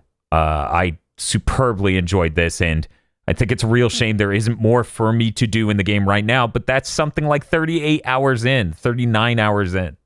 And of course, I didn't have the litany of problems that other people on this podcast have had, but it did crash on me once. But yeah, no, I'm going to give this a 9 out of 10. I enjoyed Returnal a lot. It was extremely enjoyable. I'm shocked that Housemarque was able to transition their gameplay from games like Resogun and Nex Machina so well into a third-person shooter that feels stellar. Let's see. So that means our average score is 6.5. And ranges from 3 to 9. It's probably the biggest gap we've seen. Probably. Yeah, it's tied with Astral Chain. I'm changing mine to a 9. I'm changing mine to a 2. Fine. I'll leave it as it is. KZ, I'm sorry you can't do that. You already changed your score once. Don't pretend God lives here. But yeah, no, I really do look forward to what Housemarque does next, both with this game and with a future game. I'm glad people have been clicking with this in a huge way. Hopefully we'll see something more for them before the generation ends, because man, AAA games take way too fucking long to make. Yeah. Do you think Sony's like looking at the reviews and the sales and it's like, man, we should have given them like 3 more months? I hope. I hope that's the lesson they get. I hope they see the current feedback and they go, man, we should have maybe pushed this back until this game was rock solid. Because I've been looking at like Metacritic user reviews for this, and the user score is much lower than the critic score. And every single negative review is like, it crashed and I lost 2 hours. I'm done. I hope the lesson that they take away from it is not that, all right, Housemarque can be our developer where we can ship out whatever and it'll just win. Because that'd be rough. Well, thank you for listening to this Returnal Spoilercast and review. You definitely got your content value here with this 2-hour fucking podcast. If you enjoy Spoilercast/reviews like this, feel free to go over to patreon.com/gbpodcast to help support us doing deep dives like this, because man, it is getting rough. Resident Evil 8 comes out tonight, the night we're recording this, so we don't get early copies. This could be stressful. Thank you very much for all your support. Have a good one.